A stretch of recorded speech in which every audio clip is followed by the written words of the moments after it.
I'm Georgia Symonds, and this is the Spoon Meets podcast, the ultimate breakfast companion. Spoon exists to give everyone a better breakfast. They believe the first thing you eat should be the best thing you eat. In this podcast, I'll be sitting down for a tasty seasonal breakfast with experts, thought leaders, and creative minds who are shaping the future of food. We are interested to find out all about their seemingly mundane, but somehow fascinating morning routines. Because morning routines really can make a difference. Let's get stuck in. Stu, how are you today? Good to see you, Georgia. It's been a while. Great to see you. It has been a while. Yeah. It's Pancake Day, which is a great day to have breakfast. Fantastic. I'd actually forgotten it was Pancake Day this morning when I got up, and I'm delighted that I was reminded as I came in to Buddy's delicious looking spirulina matcha granola. We've really got quite a treat here. So we've gone for, matcha spirulina pancakes with coconut yogurt, obviously ManiLife peanut butter. Nice, thanks. This new granola, which we're going to talk about, and cocoa dusted peanuts. I mean, we really have got quite a treat. Yeah, it's a spiky breakfast. It is. So we're going to try it, and then I want you to give me a full debrief on what you think of this. Right, be as honest as possible, because if this is not good, then we won't be sharing the recipe. All right, cool. So give us a good debrief. Okay. And then we'll chat more about the granola. I'm going to tell you, before we start, just kind of prerequisite any feedback, is that I tried my first matcha latte, because obviously matcha's like becoming mainstream, massive mainstream coffee kind of accessory. And I tried my first one the other day, and I thought it was absolutely revolting. So like and that prerequisite. That's fine. So I've got some questions on that. Okay. Where was it from? I don't want to say because. Okay, fine. Okay. I actually can't remember either. It was from. I was going to see a friend of mine in like a very fancy part of town. Fine. So it was like a pretty. I think quite a fancy cafe. Fancy cafe. Okay. Yeah. And what milk did you have with it? I can't remember. Okay, because I'm a very much coconut milk matcha person. Oh, is that thing? It definitely wasn't coconut. That's the game changer. Because I remember my first matcha, I was like, "This is disgusting." It was like soil. Yeah. It can like coated your mouth. Yeah, it was almost like not cinnamon because that's extreme, but it was how if you don't drink dairy for like ages and then you go back to dairy, you get that like caking of the it was kind of like that. Yes. But but with the soil tint. Soil earthiness. Yeah, there's an earthiness to it. So I'm hoping that. Well, we've got coconut yogurt on this. Coconut yogurt. Yeah. We hopefully this will change your mind. I mean, they are pancakes, so they are slightly. Yeah. All right. Cool. We've got cacao nibs on here as well. Fair. We've really gone all out. Good stuff. Nice texture with the knife. That's a good starter. Okay, good. I got these little peanuts. Mm-hmm. Okay. I mean, that's actually quite good. Mm. Yeah. I was genuinely expecting to hate it and having to pretend I didn't hate it that much. But also, spirulina is quite strong. Yeah. So I was thinking, this is going to be really green and earthy. Yeah. But it's not. The texture's nice. The texture's amazing. That's a banana. Yeah. Okay. They're quite clean. Should I tell you what's in it? Yeah, go for it. 2 eggs, 2 bananas, half a cup of oats, Okay. teaspoon of matcha, teaspoon of spirulina, a dash of cinnamon, and a dash of vanilla. The cinnamon makes quite a difference. Yeah. Yeah, that's it. Yeah. How does it take to make? 20 minutes? Are you a good flipper? No, terrible. Yeah. Absolutely terrible. I had 2 spatulas and I was going in at both angles and then trying to flip it. Yeah. Terrible. And did it break? Mine often break when I try and do that. Yeah, well, I was really feeling the pressure. I was like, they need to be perfectly round. Yeah. I was like, what's Stu coming? They need to be perfectly round. They're nice. They're really nice. Good. And they're quite filling as well. Yeah, they're filling. I was hungry coming in there, and now I'm like... Yeah, this is really nice.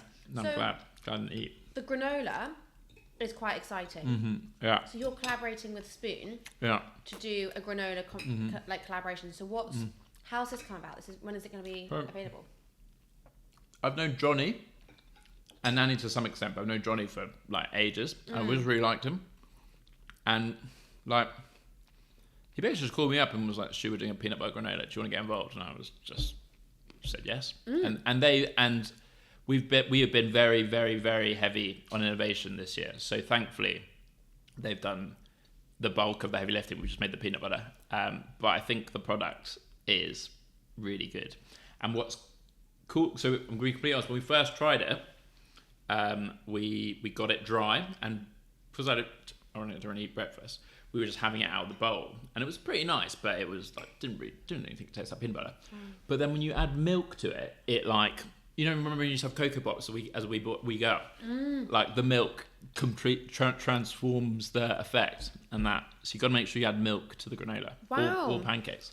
But hold on, you just said you don't really have breakfast. Yeah, I don't really. So the only reason I have breakfast now is, I know that's quite sacrilege for you guys considering I'm on a Breakfast Brands podcast. It's okay. I don't know at any time of day. But the only reason I have breakfast now is because I've got two one set twin girls, and they just have their porridge leftovers. And so, I saw a nutritional therapist for the first time, and they said if you have coffee on an empty stomach, it's not very good. So I'm now forcing myself to eat breakfast or having extra leftovers from my kids. Yeah, coffee on an empty stomach is not good. Yeah. Even today, I was going to an event this morning, needed a coffee. I was thinking, I haven't had breakfast. I had a date. Yeah? Changed the game. Really? Yeah. Date's got a peanut butter. One date, then have your coffee, you're good. So just carry them around in your pocket? Yeah, I have a bag of dates. No. But like, yeah. So where's this going to be stocked, this granola? So we launched in Waitrose, I think. Am I allowed to say that? Yeah, you've asked questions, so got to answer. Yeah. So, launched Waitrose end of March. I believe Ocado follows shortly after. Amazing. And then, to be completely honest, George, I'm not actually sure. I think Johnny and Annie know, but I'm just quite excited to. It's so exciting. Yeah. Also, what a genius idea! Like peanut butter granola, like heaven. Yeah, there's a few out there, but I think this is when we tried it, we blind tested it against like the market, and it's good. And what's also quite cool is that they gave us the one that they made with like bog standard, like quite bog standard peanut butter, and the one they made with ManiLife Deep Smooth, and it is like, I mean, obviously I would say this, but it's genuine contrast, like amazing, hands up, which is nice. That is great. Yeah. So, if you don't have breakfast, I realise how embarrassing it is that I'm saying that on a breakfast podcast. I know, but I want to talk about your mornings. How do you function? And what kind of time do you first eat something? I mean, right. So caveat is I now do have breakfast because I have my kids' leftover porridge, which sometimes they actually don't have leftovers. So maybe I don't have breakfast all the time. And since I saw this nutritional therapist who's called Sharon Callos, and you should look her up if you're after, she's very good. Okay. Yeah. There's a little plug there. Yeah. I try and force myself, but generally, like natural instinct is don't eat till lunch. But then I think this is what Sharon said, is that explains why one of the reasons why I was so knackered was because I was on like three coffees, empty stomach. Yeah. Eat lunch at 1, hadn't finished dinner at like 8 p.m. the night before. So it was like a natural fasting, which I was really on trend. Yeah. Interesting. Yeah. I always find if I miss breakfast, which I mean, actually, I don't really miss breakfast because if I miss breakfast, you're like my mum. I would be. She's fucked. Yeah. I am such a horrible person. Yeah, she was a dentist, so quite an intense job. And if she missed breakfast, which she almost never did, but on the rare occasion she did, she couldn't operate. Her hands would start shaking. Yeah. So my favourite meal of the day, hands down. Yeah. So, when are you most productive in the day? Morning. Yeah. And does the whole, now you've started having a bit of breakfast, does that affect your productivity at all? Well, I'm on like a massive, it's going quite deep into Q1 2024 health kick. Yeah. I've gone, because I had serious, I feel like this phrase is quite in vogue at the moment, because I'm hearing it everywhere, but I had like savagely foggy brain for like 8 months last year, and it got to the stage where I was like forgetting like basic words. I get everywhere to chat to my wife and she'd be like, Stu, like you can't even talk to me anymore. So we've done a full health reset. So I'm off the booze, eating breakfast, less coffee, exercise 3 times a week. So like, yeah, I'm feeling better, but I have no idea whether it's breakfast, whether it's the booze, whether it's like... I think it's alcohol. Probably, which is a shame. I really think it's alcohol. Yeah. So I speak a lot to different people about alcohol, and like, I'm never going to quit forever. We become such losers. Yes. Like, what are we doing? Why are we all stopping drinking? It's so much fun. Drink, it's so much fun. I know, but like, it does create a social scene, and it's sad that it does, but it does. But like, I know, for example, if I've got a podcast one day, I won't drink the day before. Really? Yeah. And that's Are you doing podcasts like every day now, though, Jordan? I am doing them quite often. Okay, and so it does affect. Like, but I just think that I do get brain fog. I'm pretty good at, I don't drink a lot, but like even just 1 or 2 glasses, whatever, I definitely notice I'm just not as quick. I'm not as, I just have that brain fog. So I do think it's alcohol, which is a real shame. Yeah, it's a shame. I was really upset when I started to feel better because obviously like drinking is really fun. Yeah, you need to add things back in and then work out what it was. Yeah, maybe it's the type of booze. Yeah, just go for vodka. I went for breakfast this morning with a guy called Dima, who owns a brand called Dima's Vodka. And I haven't drunk it yet because I'm not allowed to drink it until the end of March. But from everything everyone says, is off the charts. And clean vodka can't be that bad for you, right? No, it's Are you a vodka person? No, but I just love Dima. He's a great guy. Fine. So hold on, 3 months, no alcohol. Yeah, so January 1st to 31st of March. How have you found that? It's actually not bad. I think when there are spells when you feel a bit shy, and that's when you really want it. But I'm not feeling that shy at the moment, so I've been okay. And in fact, there was quite big events. We had our cookbook launch. Didn't drink of that. Amazing. And they were serving peanut butter espresso martinis, which is like my favourite drink. Wow. Yeah, actually, you know what? I have to say, I love coffee. Yeah. And alcohol is great. Do you like espresso martini? No. Have you tried a peanut butter one though? No, it does sound insane. So why don't you like the espresso martini? I think it's just like too much. I think I'm like, my heart is going. Yeah, I don't know. Quite sensitive to all the stimulants. Because I'm a big 1 coffee a day person. Yeah. I can't have more. Oh wow. Okay, you're like pure as pure. Yeah, I'm like a 7 coffee a day. Really? Yeah. I could have matcha. Yeah. I can have matcha and a coffee. In my pancakes with Yeah. spirulina. Yeah, but I can't have just too many coffees. So espresso martini, I'm like, I don't know if I'm coming or going. I'm like this. I'm shaking. I can't speak. Yeah, it's quite funny. And the thing about it is you forget that it's coffee when you're on them. So we so ManiLife, like Big Coup, we were serving peanut butter espresso martinis at every year. John Lewis and Waitrose, they've got a big Christmas party. They call it the VIP partners party. And we were one of the drink servers there, which is awesome. So we were serving peanut butter espresso martinis, and obviously I was like doing the kind of ambassador thing, just basically drunk them all night. I got home and I was flying to Finland the next morning, and it suddenly dawned on me that I'd had the equivalent of like 12 coffees, and so I couldn't sleep all night, obviously, because all I've been drinking was peanut butter espresso martinis to like fly the flag for the brand. Oh my god! So what was so funny as well, because I hadn't packed, so thankfully I was awake because I hadn't packed, so I planned to pack when I got home. But when I got to Finland, like I'd forgotten all the family's Christmas presents. All I'd remembered was these fucking like souvenirs from the dinner. Oh no! Like forgotten so many like weird packing choices, and I didn't sleep at all. So you were just buzzing. Yeah, as soon as you got home. completely like electrified. Oh my god! And obviously pissed as well, so super overconfident. So yeah, just throw it in, whatever. Yeah, literally. But then I panic. I think I'm just a massive control freak. Yeah. I then panic. I'm like, oh my god! I can feel my heart rate going up. I'm out of control. I think the panic kicks in for me.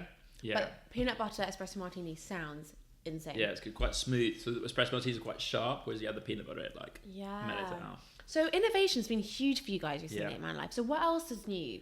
Yeah, so basically we brought in an MD, so managing director. We promoted Johnny, who was our ops and finance director, to managing director, and my role changed to, I guess, like founder, and was responsible for innovation. And so basically, because I was in charge of innovation, we just went into overdrive and probably launched way too much stuff. But we have in the last year launched cocoa dusted peanuts, deep roast salted peanuts, organic peanut butter smoothie crunchy, which is a sick story, I'll tell you that story. We launched an almond butter smoothie crunchy last week, which again is a mega story. We've launched tomorrow, but it's on shelves at Tesco now. A salted caramel peanut butter in collaboration with Joe and Steph's. That's insane. Yeah, it's like really, really good. Don't like the label colour, but we'll sort that. What colour is it? It's like salted caramel colour. So we thought it was like, it's kind of like the same colour as salted caramel, but it's like a yellow. Like kind of like toffee. Fine. But yeah, so it kind of doesn't stand out on shelf. But when you pick it up, try it. I'm gonna try that. That sounds insane. Yeah, I should have brought you some. What else we got?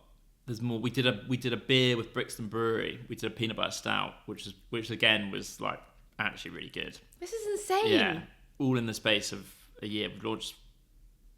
We're going to have launched 4 products in 2 months. Wow. Yeah, which is probably, in all honesty, a bit much, but it's just going to all come at once. But I love that, when you say like I'm a peanut butter brand, people might think, well, that's one product. Yeah. You've exploded onto the scene of like different products, which is so cool. What's your favourite? Of the new ones? Just generally, overall. So like, got to fly the flag for deep roast crunchy because we invented it. I think that is definitely my favourite. Yeah, and that's the hero. And because we've got so many now, we kind of got to pick one to get behind. And I think that's one. The organic is really nice. Yeah, the organic that one's like a pride and joy because we spent fucking ages looking for good organic peanuts because the bulk of them come from like North Africa and China, where in the latter's case, the kind of organic is questionable and they're just not nice, and generally it's getting quite nerdy, but the type of peanut that's typically organic is called a Spanish peanut, and they don't roast well, they don't blend well, they taste a bit kind of like petrol. We found our type of peanut in Argentina, organic, from these 2 brothers or brothers-in-law, and like they're the best peanuts I've ever tried in my life. Like it's genuinely better than our. Like I thought we bought the best peanuts in the world for our standard stuff, and we've somehow found even better. How long was that journey? Quite long. Yeah, it was like multiple years. But then we met them on a trip I had out there, and just went to see them. That is so cool. I was about to say where it was, but can't tell you where it was because it took us so long to find this. No, it's a secret. But that sounds insane because like also people do. It's great to have the option to have organic and non-organic. Yeah, and there is an organic shopper. Like for sure. There is. And since having children, and my wife is like mega into nutrition, the Macdonald family has become more of an organic shopper. I love that. So my girls, Bonnie and Ren, the organic ManiLife. They are. Yeah. They are, and they are clean obsessed. And they are organic girls. Yeah. I love that. They are obsessed. It's amazing. Like, whenever they cry, then they can be screaming, and I'll be like, guys, because Saz doesn't like me offering it to them because we give them too much. She's like, guys, should we have some of Daddy's peanut butter? And they're like, yeah. And then they come out of it instantly. What's their favourite thing to have it with? Literally anything. But they have it on their porridge when I'm allowed to give it to them. But when they're crying, I'll just give it to them on a spoon, and they'll just amazing. And they'll go from completely distraught, and this is the only thing that works, to completely distraught to like delighted in a second. To the extent that I'm now no longer allowed to wear this. I'm kind of not selling ManiLife well to families here, but I'm no longer allowed to wear ManiLife stash at home because they'll see the logo and just be like, Daddy's peanut butter. Where's Daddy's peanut butter? Way. Yeah, which is nice. That is so nice. Yeah, when I was young, it was an Oreo peanut butter thing for me. I was like, that's wild. Were you American? No. That's quite an American. I think I was like watching American shows, and I was like, I want to be like them. So I was like, Mum, we need to get Oreos peanut butter in the house. And now I'm like, that was a thing. It was not Parent Trap. Yeah. That was probably what it was. Yeah. And like I was like, this is heaven. And that was probably what got me into peanut butter. But how do the twins affect your mornings? Is it chaos in the morning? Or is it controlled, organised chaos now? I mean, it's like... So I split my time between Manchester and London.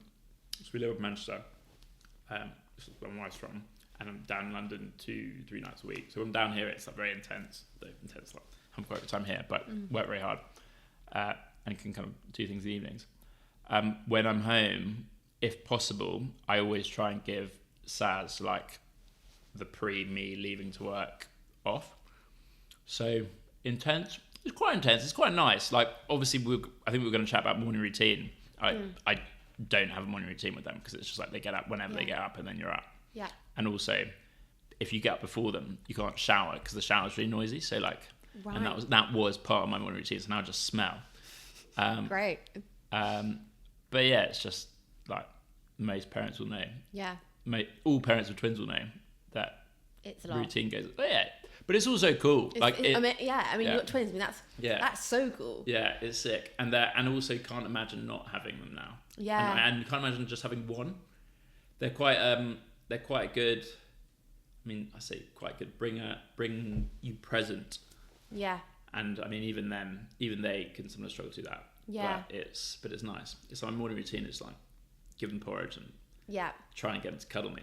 And that's it. And they've started saying no. Oh. It's like we're already at the stage where like, girls, do you want to give daddy a cuddle? And they just say no. So how old are they? They're 2 and a bit. Okay, Bonnie yeah. and Ren are their names. I love it. Yeah. And so do you have any morning non-negotiables? Apart from trying to get a hug from your girls? Like, in theory, yes, but they go out the window. Okay, what are they? So, cold shower. Yeah. But then if you're up before them and like schedule doesn't work, you miss that. Yeah. So like super cold shower, I've got well into that. Coffee with a teaspoon of cocoa, which we've got a lot of the cocoa we use for our cocoa peanuts, which is like the best cocoa in the world. So it's basically like a really high market, high end mocha. Yeah, basically, yeah. But it's an espresso machine coffee with cocoa. Wow. And I've got into lion's mane recently. Yeah. It's pretty good. Are you using Dirty or are you using... No, I'm actually not. I met the guy behind Dirty. He's a pretty cool guy. One of the guys. But I use one that got offline. Online. On the line. Fine. But I would like to use Dirty because it looks cool. It does look cool. Yeah. Then to be honest, those are the only two. I tried to make meditating a non-negotiable. But again, like, can't. I can't do that either. Yeah, I do the cut. I start with the Headspace one, and you go through spells. You have like a month on. Yeah. And it's usually when you've come out of like a crisis, you're just like, fuck, I need to meditate like that. Yeah. You sit there and you're like, right, this is me. Yeah, but since the foggy brain thing came in and it's now exiting, I've got into. Have you heard of Curtin Kriya? No. So tell me. It's pretty wild. So it's supposed to help with like your brain lucidity. I'm going to do it on the camera. Okay. But it's 12 minutes, and it's all about like brain coordination. And you basically you do 2 minutes of out loud, and you do these sounds. You go sa, ta, na, ma. And when you're doing it, you're picturing like the energy flow come into your brain and then out the front of your head. And you get like when you do it well, and I've been doing it well a few times, you go like proper trance state. That is amazing. It's pretty sick. Yeah. Also, 12 minutes, that's doable. Yeah. Like, yeah. It should be doable. It should be doable. I mean, and yeah. Sometimes, like, yeah, I can imagine that's even a push. But that's really interesting. I actually went to a breathwork workshop recently. It's so in vogue right now, breathwork. Yeah, I know. Like, wow. Do you wear the tape over your mouth? I bet. No, I haven't. That scares me. Yeah. That scares me. But there was a girl who was crying. Yeah, I've heard about this. Yeah. She was like, I don't. She know afterwards. I was like, you okay? And I don't know. Pathetic. Yeah, grow up. and she was actually what came over me. But like I just got so into it that like all this emotion started coming out. Yeah. And I was like, wow. Well, you like. So my wife's quite into holistic health, and she's a kind of trained health kinesiologist, which is really interesting. And like you store energy, like and like trauma, all like physically.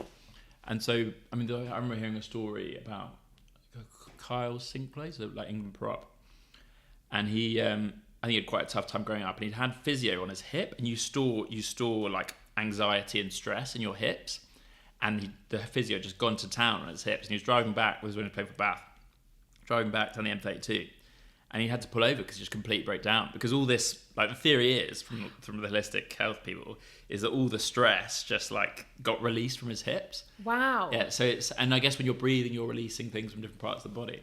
That is really. I quite really like how all this stuff's kind of even 5 years ago, it was like Fruit Loop hippie stuff, but it's definitely not. No, it's coming back, and I love it. I'm all here for it, and yeah. Also you can like experiment, like see what works for you. Like if it does, great. If it doesn't, and like even if you're just going outside for a walk and breathing in and like getting the air and like that, for me that's meditation. That was a non-negotiable for a little bit. Getting outside barefoot and grounding myself on the lawn. Yeah. I got a lawn, which is cool. Yeah. And then it got cold, and then you're like, the lawn is freezing in the morning, so I had to stop that. And you're like, what am I doing? What am I doing? Get inside. Yeah. But I actually saw someone the other day running barefoot in London, and I was like, now this. I was looking around, like, if anyone else is seeing, am I the only one seeing this? I was like, this is wild. Yeah. But there is something for putting your feet on the ground. Yeah. Definitely. But that's one of the challenges with cities, and like London's not that like bricks and mortar, but it's not that green either. Is like there's no grass anywhere. So the reason, the kind of straw that broke the camel's back for my wife, and one of the reasons why we moved up we lived just south of Manchester, a place called Wilmslow, is we used to live in like a house share in Clapham, and one of her plants, like she needed to re-soil it, and she couldn't find any soil. She had to like commute to a plant shop to go find soil, and she was just like, fuck this, I'm getting out of here. Makes sense. Yeah. that is crazy actually when you think about it. Like I want to put soil in my plant and I can't. I've got to go drive and find soil. Half an hour. No. Like actually when you think of it, you're like, this is actually crazy.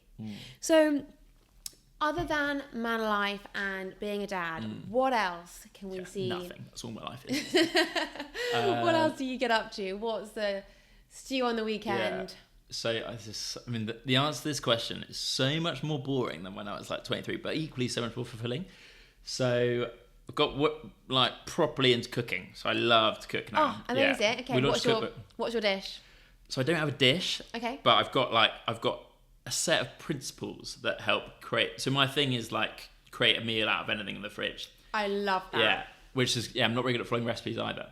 But there's three kind of principles behind food pairing, and this is why peanut butter is so good. You've got connect, which is like overlapping flavors that complement each other. So that's like red wine, red meat, white wine, white fish, and they kind of, that's dimension number one. So bacon on toast would be an example of that as well, like quite toasty flavors, which is not a very good way of explaining it.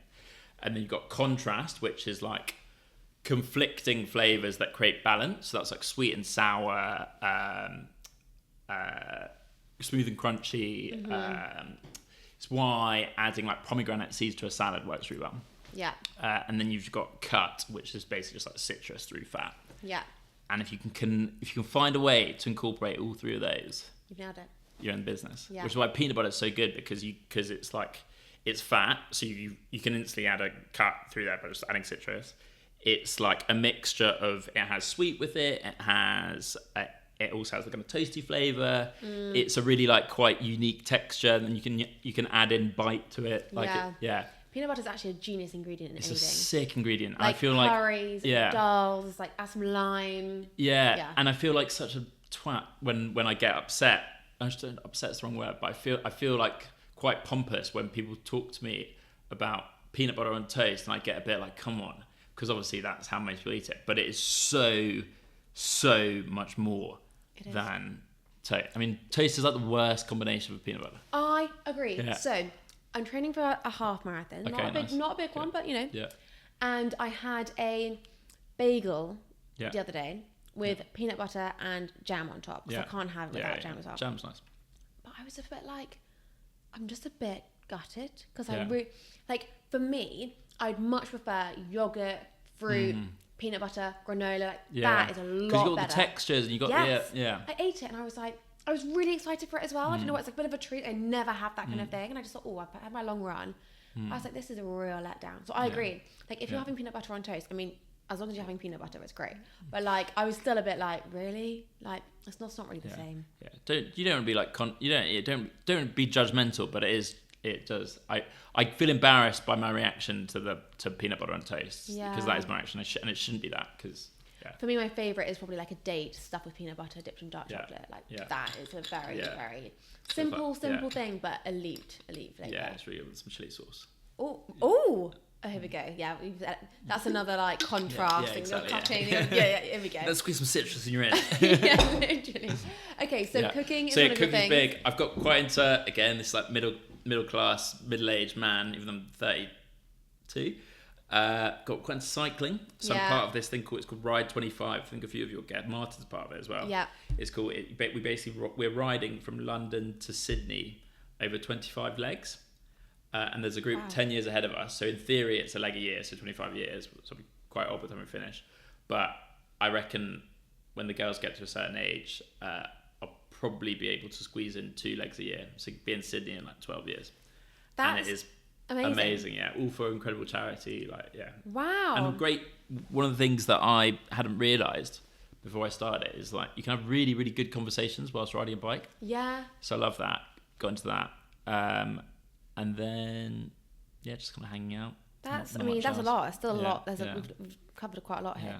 I quite like cycling, but I'm more of a Peloton person. Okay. Yeah, Peloton kind of triggers me pretty well. Yeah, my dad's got a Peloton. Well, we got my dad a Peloton years ago, and he's a massive cycler. Yeah. And we were so excited by this present. Yeah. We were like, we have nailed it this year. We got it, and he was like, "What is that?" He was like, "I want to be outside." He was like, "What is that?" He was gutted. Just triggers every competitive. Yeah. He's like, I don't want a trainer. He was like, I don't want this. Yeah. He's now addicted. Yeah, because he's like a competitive male. Yeah.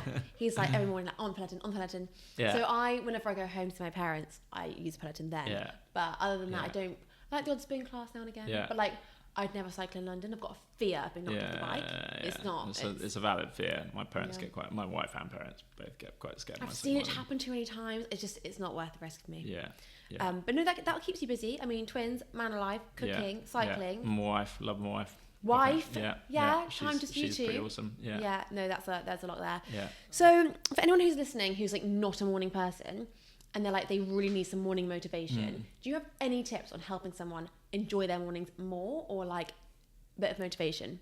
So I reckon on the spectrum, I'm like tend towards morning, but I'm not like what's it called, Tim Ferriss, up at 3 or whatever. One of the things that helps me is like when you get up and you feel crap. Like most people feel crap in the morning, and most people get up. So it's just like don't cave to the voice. Just like get out of bed, because that's the hardest bit.